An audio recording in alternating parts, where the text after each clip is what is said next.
오늘 우리에게 주시는 하나님 말씀입니다. 아모스 7장 1절에서 9절 말씀. 아모스 7장 1절에서 9절.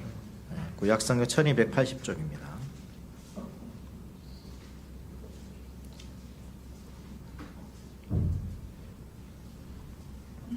제가 봉독해 드리겠습니다. 하나님 말씀을 들으시길 바랍니다. 주 여호와께서 내게 보이신 것이 이러하니라.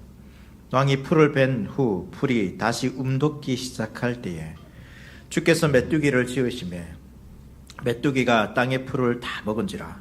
내가 이르되 주 여호와여 청하건대 사하소서. 야곱이 미약하오니 어떻게 서리이까 하매 여호와께서 이에 대하여 뜻을 돌이키셨으므로 이것이 이루어지지 아니하리라. 여호와께서 말씀하셨느니라. 주 여호와께서 또 내게 보이신 것이 이러하니라. 주 여호와께서 명령하여 불로 징별하게 하시니 불이 큰 바다를 삼키고 육지까지 먹으려 하는지라. 이에 내가 이르되 주 여호와여 청하건대 그치소서. 야곱이 미약하오니 어떻게 서리이까 하매 주 여호와께서 이에 대하여 뜻을 돌이켜 주 여호와께서 이르시되 이것도 이루지 아니하리라 하시니라. 또 내게 보이신 것이 이러하니라. 다림줄을 가지고 쌓은 담 곁에 주께서 손에 다림줄을 잡고 서셨더니 여호와께서 내게 이르시되 아모스야 네가 무엇을 보느냐. 내가 대답하되 다림줄이니이다. 주께서 이르시되 내가 다림줄을 내 백성 이스라엘 가운데 두고 다시는 용서하지 아니하리니 이삭의 산당들이 황폐되며 이스라엘의 성소들이 파괴될 것이라.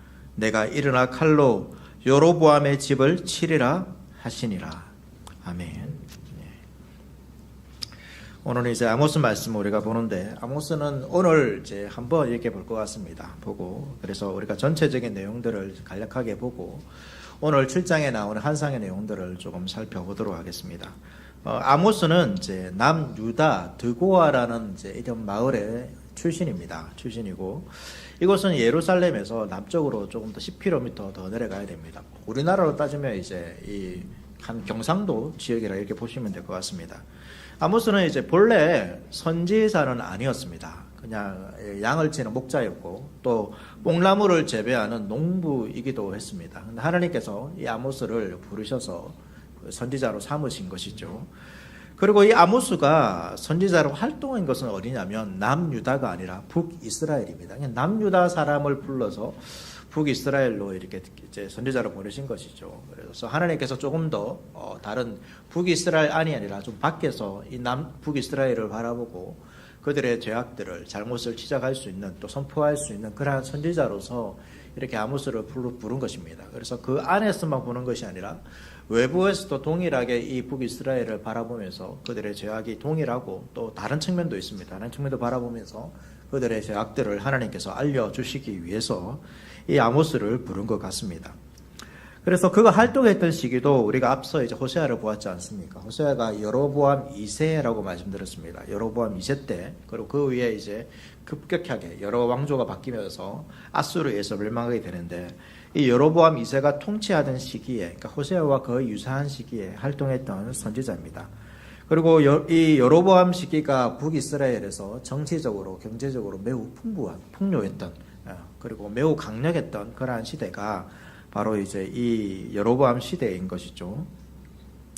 아모스는 북이스라엘에서 활동했지만 이제 우리가 1장을 보시면 북이스라엘에 대해서만 예언하고 있지는 않습니다. 한번 지도 한번 보여주십시오.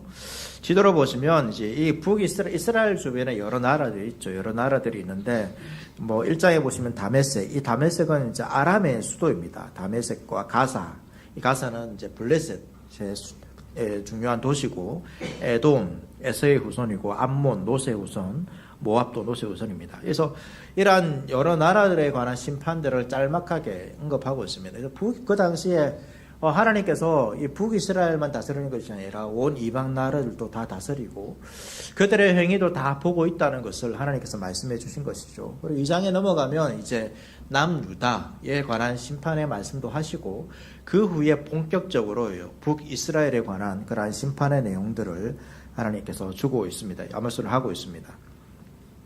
아모스가 이제 이 이스라엘을 지적하면서 죄를 지적하면서 하고 있는 것은 이제 공통적인 것은 이제 그들의 형식적인 종교에 대해서 우상 숭배에 대해서 좀 지적하고 있습니다. 그러니까 이스라엘의 예배는 겉으로는 그 당시에 풍요했기 때문에 매우 화려했습니다. 그렇지만 실제로는 공허한 것이죠. 이스라엘 백성들이 호화로운 대단한 제물들을 이렇게 바치고 절기들도 성대하게 열심히 지켰지만 그러나 그 이면에는 도덕적인 타락을 그들의 마음속에 품고 있었습니다. 베델과 길과 같은 성소에서 이 대단한 성대한 예배를 드렸습니다. 그러나 이 예배 가운데서도 우상 숭배적인 요소가 결합되어서 타락하고 혼합주의적인 요소가 그들 가운데 있었죠. 더 나아가서는 이제 아모스가 단순히 종교적인 것만 지적하는 것이 아니라 그 사람들의 어떤 이제 내면적인 것들을, 그들의 실제적인 삶에 대한 부분들을 지적하고 있습니다. 그러니까 종교 지도자들이 사치스러운 생활을 하고 있습니다. 이게 종교와 권력자들, 부한자들과 결탁해서 이 종교 지도자들이 막 이제 부해지는 것이죠. 중세의 모습과 비슷합니다. 중세가 이 권력과 또 자신들의 부를 가지기 위해서 사제가 되고 그 사제의 지위를 위해서 사람들을 더욱더 착취했던 그런 모습들이 이 이스라엘에 나타나는 것이죠. 그러면서 이 사치스러운 생활을 즐기면서 가난한 자들에 대해서는 종교 지도자들인데 가난한 자들에 대해서는 무관심한 것입니다. 그리고 백성들도 이 절기를 지킵니다. 안식일과 월삭이라는 것은 매월 첫날입니다. 첫날인데 이러한 절기를 지키면서 이 절기가 끝나기만을 기다립니다. 왜 기다리냐면 이 끝나면 빨리 장사를 해야 되는데 어떻게 부정직하게 또 속여서 사람들에게 물건을 팔아서 이득을 취하려고 하는 그러한 마음 때문에 빨리 안식일이니까 그날에는 일을 할 수 없으니까 일을 해서 돈을 벌기 위해서 그냥 정직하게 돈을 버는 것이 아니라 사람들을 속여서 부정직하게 돈을 벌려고 이 안식일과 월삭이 빨리 끝나기를 기다렸던 것이죠. 이들은 열심히 겉으로는 열심히 예배를 드렸습니다. 그렇지만 예배를 드리는 그 모습과 실제적인 그 삶이 완전히 지금 분리되어 있는 것이죠. 분리되어 있습니다. 그리고 이스라엘 백성들은 자신들이 하나님의 백성이라는 특권의식이 너무 사로잡혀 있었습니다. 형식적인 예배만 드리면 이렇게 대단한 사람들이 보기에도 대단한 재물들을 가져오고 인정할 만큼 그 화려하게 예배 드리면 하나님께서 자신들을 보호해 주실 것이다라고 이렇게 생각한 것입니다. 또 그들이 누리고 있는 이러한 외적인 번영이 하나님의 축복이라고 오해했고 그들 가운데 주어진 임박한 심판에 대한 경고도 무시했습니다. 우리가 이렇게 예배드리고 있는데 이렇게 엄청난 재물을 하나님께 바치고 있는데 어떻게 우리에게 하나님의 심판이 있을 수 있겠느냐라는 생각이죠. 그래서 선지자들의 메시지, 심판의 메시지가 오더라도 그들은 자신의 삶과 이 심판의 메시지가 이 동떨어진 것처럼 오히려 동떨어진 것처럼 생각해서 그 선지자들의 메시지를 받아들이지 않습니다. 여호와의 날이라는 그 심판의 메시지가 있는데 오히려 여호와의 날이 우리가 지금보다 더 큰 축복을 받는 날이라고, 이스라엘이 더 위대해지고 우리가 더 위대해지는 날이라고 생각하면서 잘못 이해하고 있었던 것이죠. 이렇게 이제 비슷하게 이 종교적인 측면들을 이제 이 아모스가 지적했습니다.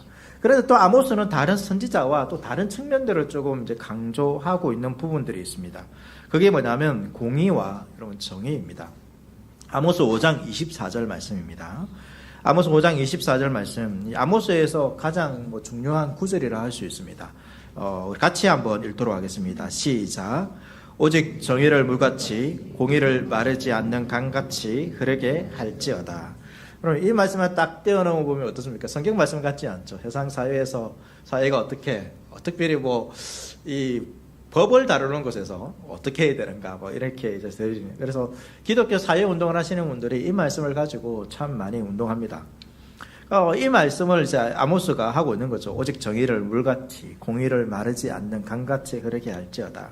왜 이런 말씀을 이제 아모스가 주고 있냐면 아모스는 종교적인 측면도 지적하고 있지만 그러나 그 사회에 만연했던 불의와 부정에 대해서도 특별하게 강하게 지적하고 있습니다. 하나님께서 그러니까 우리의 삶의 종교적인 이 예배드리고 신앙과 관련된 것 어떻게 보면 전체적으로 다 신앙과 관련되어 있죠. 관련되어 있지만 우리가 생각하는 일상의 삶에 대해서도 하나님께서 분명하게 원칙이 있고 기준이 있다는 것을 우리에게 보여주고 있습니다. 그것이 하나님의 공의와 하나님의 정의라는 거죠. 그것을 강조하고 있습니다.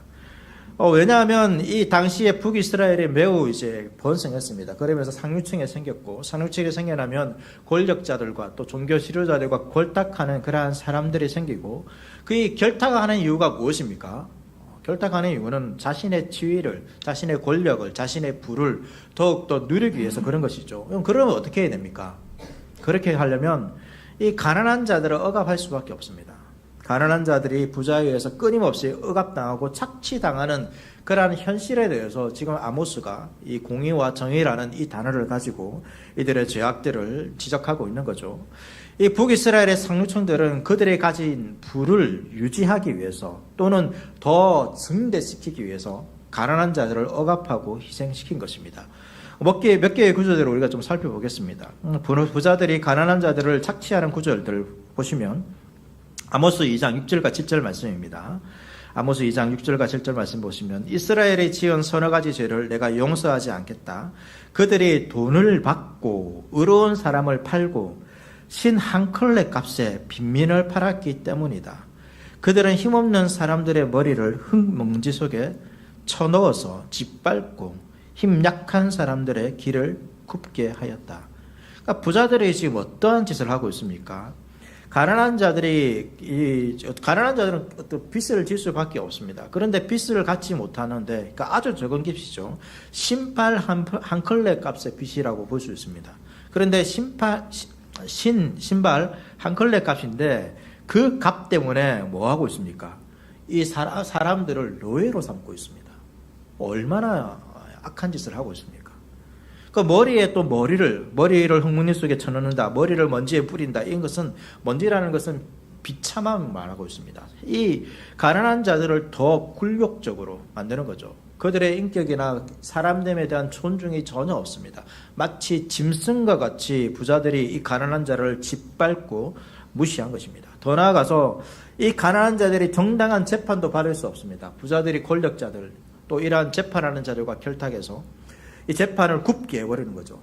정당하게 재판을 받는 것이 아니라 오히려 법과 정의가 강한 자들의 편에 서고 약한 자들은 전혀 법적 보호를 받을 수 없는 사회가 그 당시에 이스라엘 사회였습니다. 상업적으로도 매우 부정과 탐욕이 만연했습니다.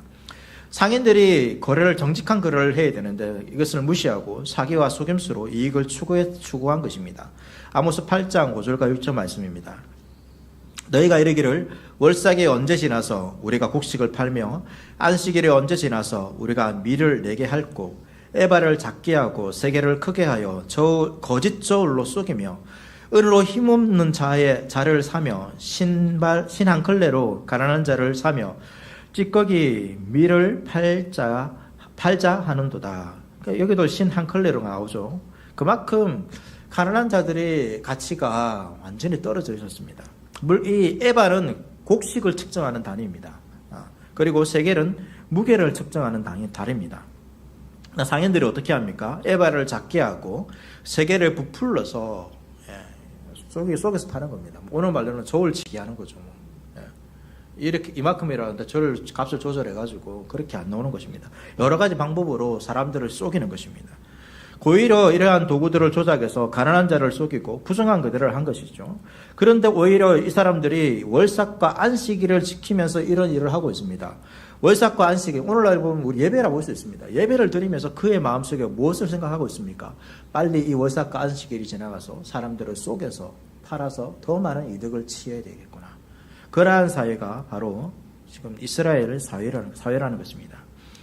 부유층의 생활도 매우 사치스러웠습니다. 아모스 6장 4절과 6절 말씀 보시면 너희는 망한다.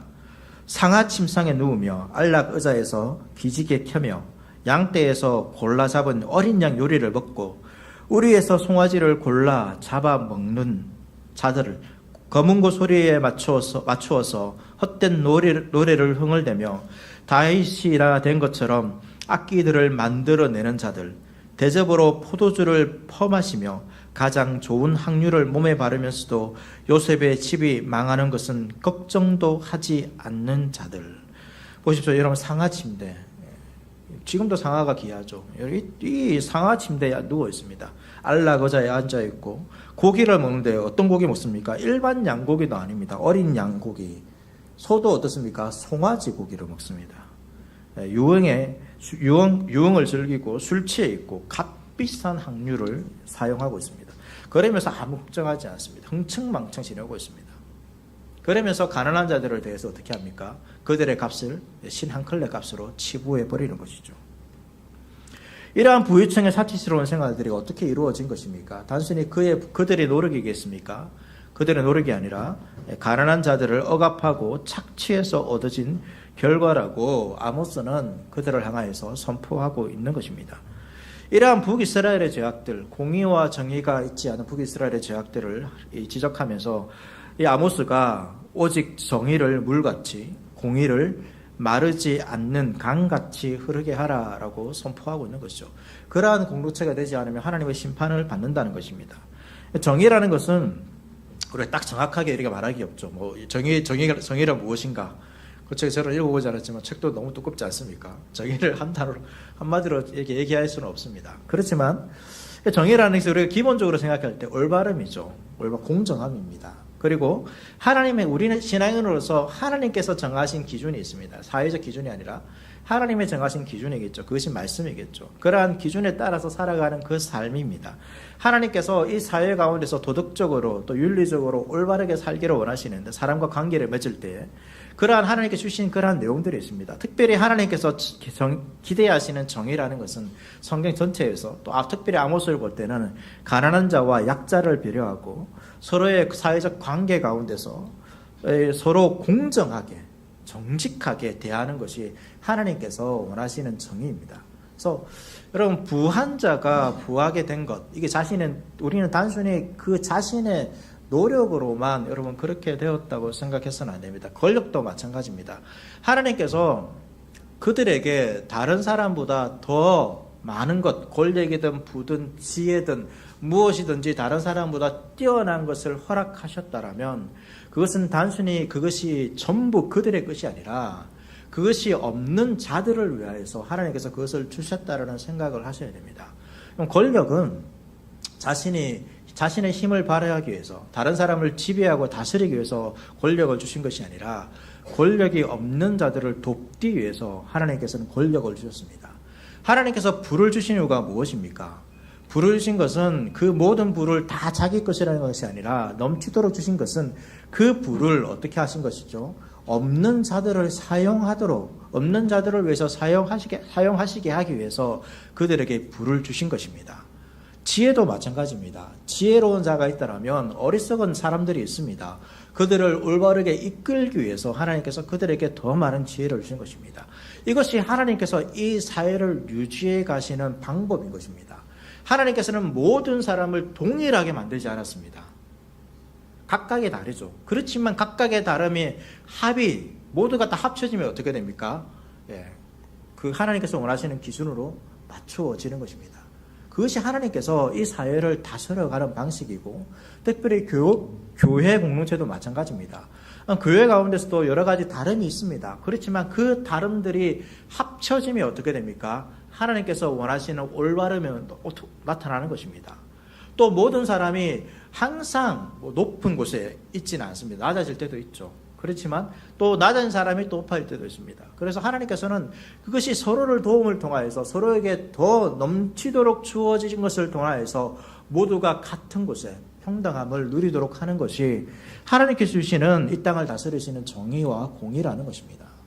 그러니까 부한 자들은 더 많은 부를 가지기 위해서 가난한 자를 억압하는 것이 아니라 자신에게 주어진 그 부를 통하여서 가난한 자를 도울 때에 오히려 하나님께서는 그 부를 통하여서 더 큰 만족과 기쁨을 이 사회가 더 안정된 사회가 되는 것이죠.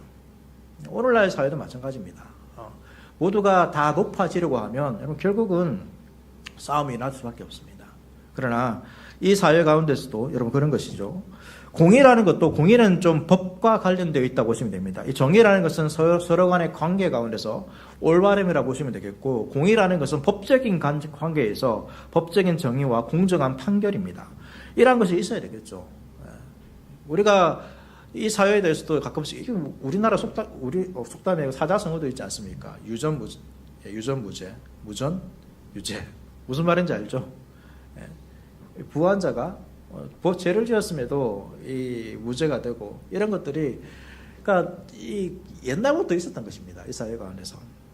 그러나 그것은 공의에 맞지 않는 것이죠. 그렇게 되면 어떻게 됩니까? 억울한 사람들이 생기고 약자들이 보호받지 못하고 잘못된 판결에 의해서 결국은 어떻게 됩니까? 이 사회가 무너지게 되는 것입니다. 무너지게 되는 것입니다. 그래서 권력에 대해서도 올바르게 그 권력이 자신의 권력을 유지하기 위해서 우리가 권력을 가진 것이 아니라 세상의 약자들 또 악한 자들을 심판하고 보호하고 약자들을 보호하고 권력이 없는 자들이 있지 않습니까? 힘없는 자들을 보호하기 위해서 하나님께서 주셨다는 것을 기억하고 오히려 그 권력이 이 공의를 무시하게 된다면 이 사회가 더욱더 혼란스러워지고 무너진다는 것을 기억하셔야 됩니다.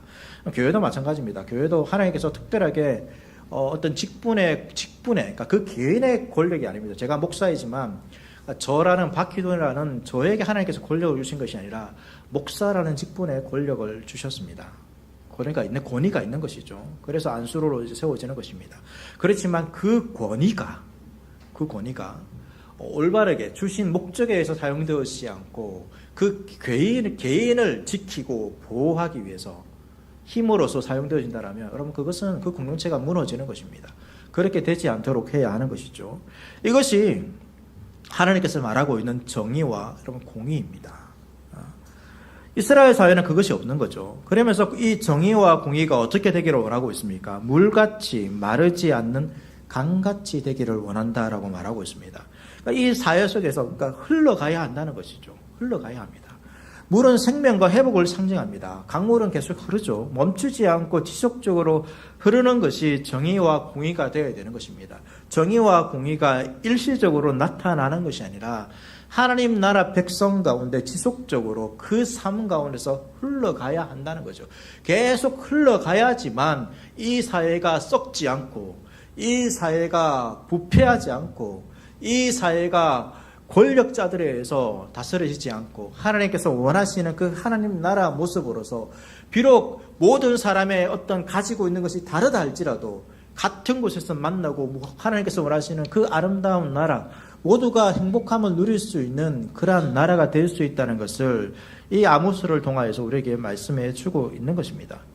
이러한 말씀을 이제 아모스가 선포했는데 북이스라엘은 듣지 않습니다. 오히려 한 사람 전체가 반대하지만 한 사람이 대표적으로 나와서 이 아모스를 대적하고 있습니다. 베델의 아마사라는 사람이 제사장입니다. 아모스에게 이렇게 말합니다. 아모스 7장 12, 13절 말씀입니다. 아마사는 아모스에게도 말하였다. 선견자는 여기서 떠나시오. 유다 땅으로 피해서 거기에서나 예언하면서 밥벌이를 하시오. 다시는 베델에 나타나서 예언하지 마시오. 이곳은 임금님의 성소요 왕실이오. 이 아마사는 아모스가 남유다 출신인 것을 알고 네가 여기 밥벌이 하려고 여기 왔냐? 여기서 하지 마라. 네 고향 가서 밥벌이 해라. 네가 왜 여기 와서 우리에게 간섭하냐? 이렇게 말하고 있는 것입니다. 선지자가 말하고 있는 그 내용들을 그 사회의 문제들을 제대로 보지 못하는 것입니다. 하나님의 공의와 정의가 이 권력자들과 결탁을 했고 가난한 자를 착취하고 있는 이 사회 결국은 하나님의 율법을 따라서 하나님의 심판이 있을 수밖에 없다라는 그 사실을 제사장이 알지 못하고 있는 것이죠. 그러한 가운데서 하나님께서 심판의 말씀을 주시고 그 심판이 어떻게 이루어질 것인가를 하나님께서는 환상을 통하여서 보여주십니다. 아모스에는 총 5개의 환상이 나옵니다. 7장에 3개가 나오고 8장에 1개, 9장에 1개가 나옵니다. 7장에는 메뚜기, 불, 다림줄 환상이 나오고 오늘 우리가 볼 것이고요. 8장에는 여름 과일 바구니가 나오고 9장에는 성전 파괴가 나옵니다. 다 끝이 왔다는 것입니다. 다 끝이고 이제 너희가 누렸던 그 화려함들은 다 사라질 것이다 라는 것을 보여주는 환상입니다. 하나씩 하나씩 우리가 보겠습니다. 7장에 나오는 첫 번째 환상은 메뚜기 환상이죠. 메뚜기 환상을 보면서 메뚜기가 나타나는 때가 있습니다. 왕이 풀을 벤 후 풀이 다시 움돋기 시작할 때입니다. 그러니까 왕이 풀을 베었다라는 것은 첫 번째 추수입니다. 첫 번째 추수인데 일반적으로 왕과 상류층이 차지했던 이 수확을 의미합니다. 그러니까 첫 번째 추수를 통하여서 왕이 세금으로 걷어가는 것이고 이것이 부유층의 몫이 되는 것입니다. 그리고 풀이 다시 움돋기 시작할 때는 두 번째 추수인데 이것이 가난한 사람들과 일반 백성들이 주로 가져갔던 추수입니다. 그런데 이 시기에 메뚜기 떼가 등장하는 것이죠. 그러면 어떻게 됩니까? 일반 백성들이, 가난한 사람들이 먹을 수 있는 음식이 있습니까? 없어지는 것입니다. 결국은 이러한 사람들이 제대로 유지되지 않으면 그 사회가 무너지는 것이죠. 그럼 부유층만 있으면 그 사회가 유지됩니까? 유지될 수가 없습니다. 가난한 사람들, 일반 백성들이 무너져 버리면, 먹고 살 수 없으면 그 사회의 경제적인 또 그 구조가 완전히 무너진다는 것을 하나님께서 메뚜기 떼를 통하여서 보여주는 것이죠. 두 번째 환상이 불 환상입니다. 불이라는 것은 모든 것을 태워버립니다. 완전히 소멸시키는 것을 상징하는 것이 우리가 불이죠. 그래서 우리가 불을 오늘날도 무서워합니다. 얼마 전에 지하 주차장에 화재 있지 않습니까? 제대로 잡을 수 없으니까 어떻게 됩니까? 완전히 모든 것이 무너지는 것을, 사라지는 것을 우리가 보게 됩니다. 그런 것처럼 불이라는 것은 매우 위험한 것이고 두려운 것입니다. 그러니까 하나님의 심판이, 이 불안상을 보았다는 것은 하나님의 심판이 매우 강력하고 철저하게, 그리고 회복의 여지가 없이 파괴될 것이라는 것을 예고하는 것입니다. 그리고 이 불이 이 육지뿐만 아니라 바다까지도 다 먹어버립니다. 바다와 육지까지도 다 먹어버린다 되어 있습니다. 이것은 뭐냐면, 그러니까 육지에 한정된 것이라면 바다에서 어떻게 생존할 수 있겠죠. 그렇지만 모든 것을 다 파괴하는 완전한 파괴를 상징하는 것이죠. 하나님께서 메뚜기 때는 육지에서만 나타나지만 육지뿐만 아니라 이 불안상을 통하여서 그들이 가지고 있는 더 이상 소망도 없을 상태로 완전히 파괴한다는 것이 바로 이 불안상입니다. 그런데 아모스가 이 첫 번째와 두 번째 환상을 보고 나서 하나님께 간구합니다. 7장인데요. 2절과 5절에 동일하게 말씀 나오고 있습니다. 내가 이르되 주 여호와여 청하건대 사하소서, 야곱이 미약하오니 어떻게 서리이까.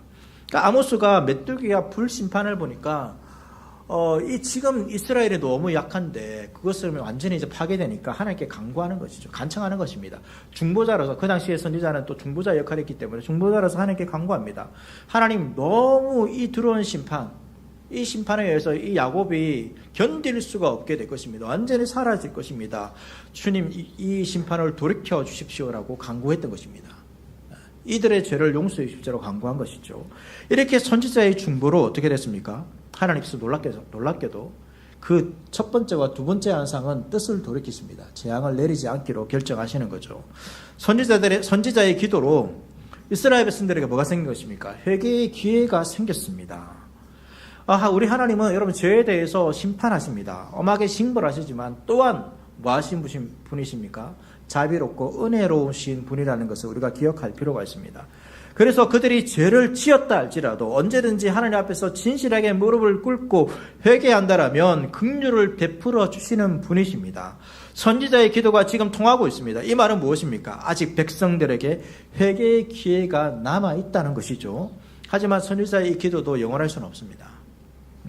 만일 선지자의 기도로 그들에게 기회가 주어졌는데 그들이 그 기회 가운데 회개하지 않고 여전히 반복해서 돌이키지 않고 공의와 정의가 흐르지 않는 하나님의 말씀을 떠난 그 삶을 살아간다면 하나님은 끝내 심판할 수밖에 없습니다. 하나님은 공의로우신 재판장이기 때문에 그들의 죄를 그냥 놓아둘 수 없고, 죄를 놓아두면 어떻게 됩니까? 더 악이 만연해지기 때문입니다. 여러분, 우리나라 사회에서도 이 법적인 제재를 가하는 이유가 무엇입니까? 죄를 그냥 놓아두면 그 죄로 인해서 더 많은 사람들이 피해를 입게 되고 죄가 만연해서 이 사회가 더 심각해지기 때문에 죄에 대해서 심판하는 것처럼 하나님께서도 마찬가지죠. 하나님의 백성이 죄에 대해서 기회를 주었음에도 돌이키지 않는다면 결국은 심판할 수밖에 없습니다. 왜? 하나님의 이 세상을 유지하고 하나님 나라를 유지하고 또 그들의 죄악들을 더 깨닫게 하기 위해서 결국에는 심판하는 것이죠. 심판하는 것입니다. 그래서 실제로 세 번째 환상부터는 어떻게 되냐면 하나님께서 그 뜻을 다시는 돌이키지 않겠다, 내가 다시는 용서하지 않겠다라고 말씀하시면서 세 번째 환상을 보여주십니다. 세 번째 환상이 뭐냐면 다림줄입니다. 다림줄 환상인데요. 7절 말씀입니다. 또 내게 보이신 것이 이러하니라. 다림줄을 가지고 쌓은 담 곁에 주께서 손에 다림줄을 잡고 서셨더니, 이 다림줄이라는 것은 이제 건축할 때 사용하는 그런 장비라 보시면 됩니다. 맨 끝 실이 있으면 이 끝에 줄을 달아서 위에서 달아내려서 이 기둥이나 어떤 벽들이 올바르게 직선으로 똑바로 서 있는가. 요즘에는 뭐 레이저로 하기 때문에 이렇게 되지만 그 당시에 그런 게 없으니까 이 내려서 실이 똑바로 서 있는가 이렇게 보는 것입니다. 그래서 벽이 수직으로 세워져 있는가 확인하는 거죠. 만약에 여러분 벽이 수직으로 세워지지 않으면 어떻게 됩니까? 이 건축물이 무너질 수 있기 때문에 그것을 확인하는 것이 다림줄입니다. 근데 하나님께서 손에 다림줄을 들고 계십니다. 하나의 기준이 있다는 거죠. 이 올바로 서 있는지 똑바로 서 있는지 하나님께서 기준을 잡고 있는 것입니다. 이 기준이 무엇입니까? 아모스가 말하고 있는 하나님의 공의와 정의입니다. 이 공의와 정의를 기준으로 이스라엘 백성들을 측량하셔서 그들의 상태가 기울어져 있는지 보는 것입니다. 그리고 이 다림줄은 하나님의 다림줄이죠. 여러분, 인간의 다림줄이 아닙니다. 하나님의 기준이 우리의 삶을 측량하는 기준이라는 것입니다. 세상의 기준이 아니고 세상의 공의와 정의도 아닙니다. 이 다림줄은 하나님의 공의와 정의이고 또 성경 전체에서는 이것을 하나님의 말씀, 율법이라고 말하고 있는 것입니다.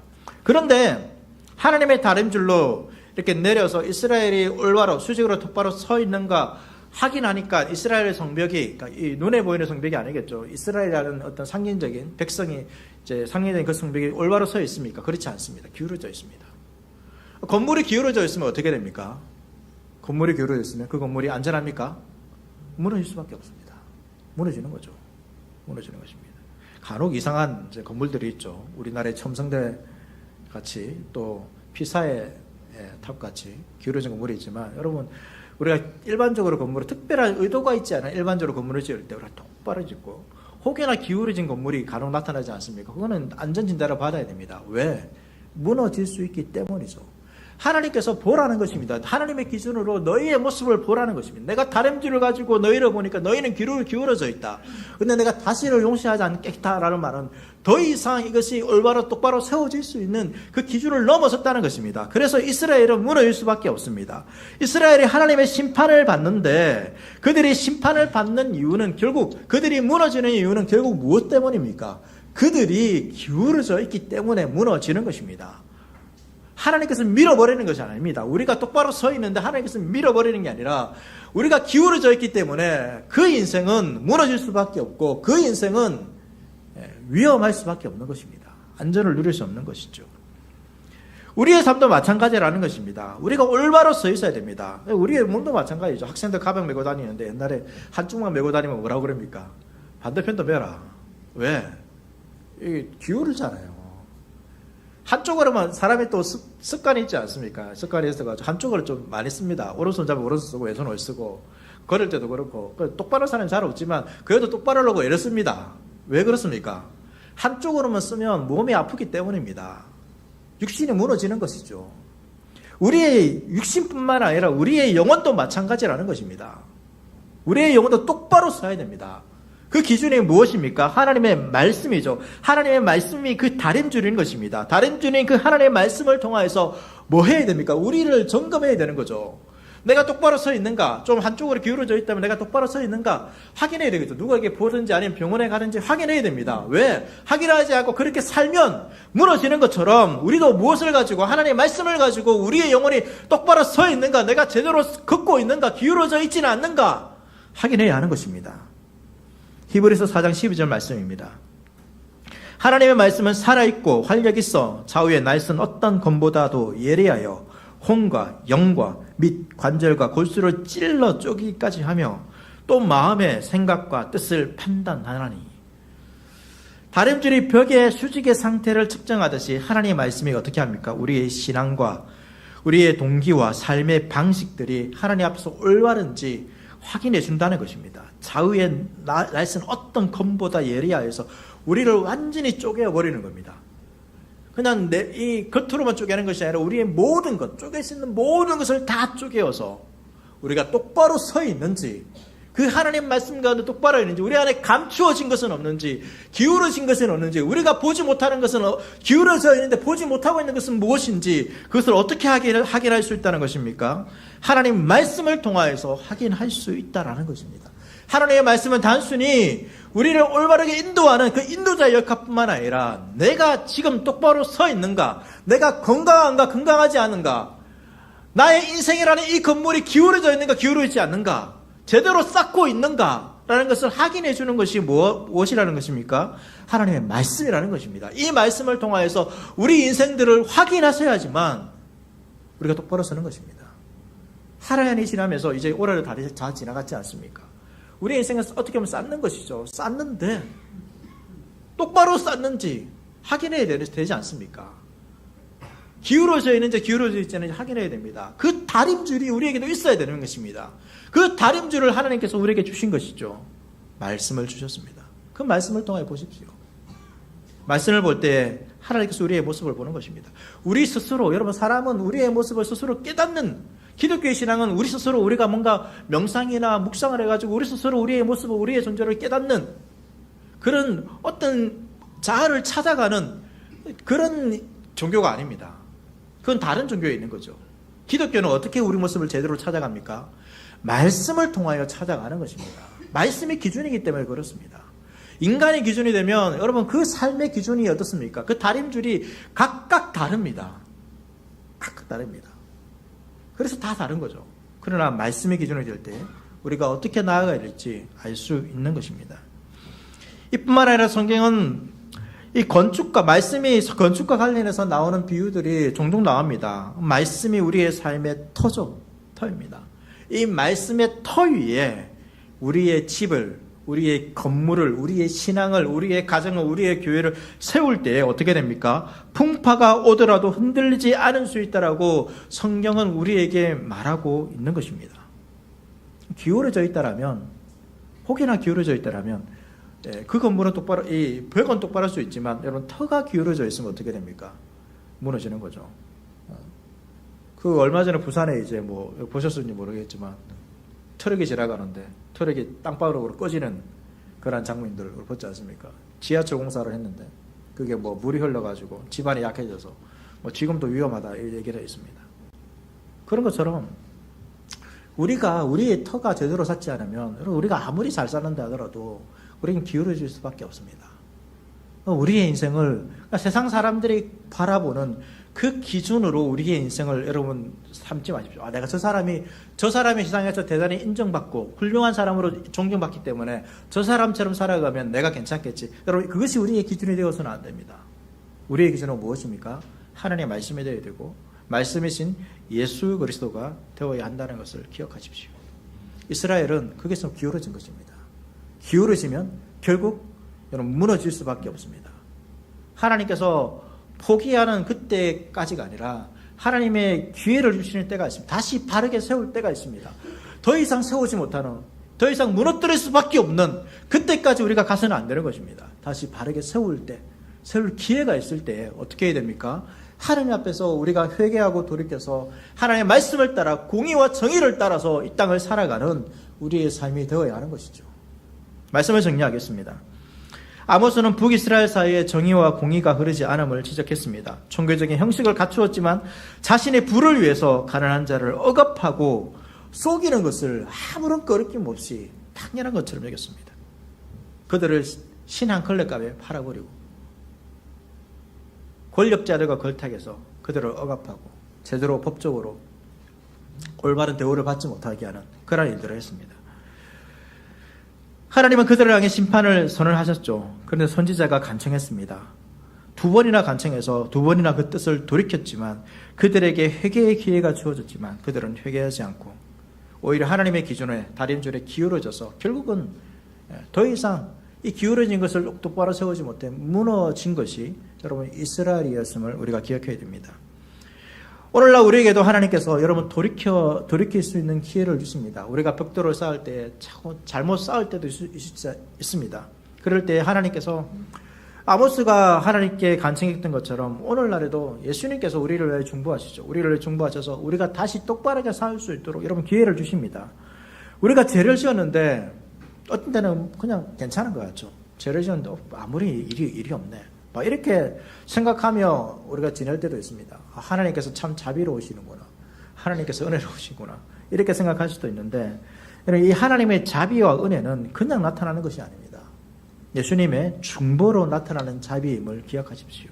예수님의 희생이 있었던 것입니다. 이것을 우리가 깨달았다면 어떻게 해야 됩니까? 속히 하나님께 그 삶을 돌이켜야 됩니다. 기울어진 그 삶을 똑바로 세워가야 됩니다. 굽은 길을 가는 우리의 인생을 다시 똑바른 길로, 예수님께서 걸어가신 길로 그렇게 걸어가야 하는 것입니다. 그러면서 우리의 삶을 돌아보아야 되는 거죠. 말씀의 기준으로 내 삶이 똑바로 서 있는지 아니면 기울어져 있는지 여러분 살펴보십시오.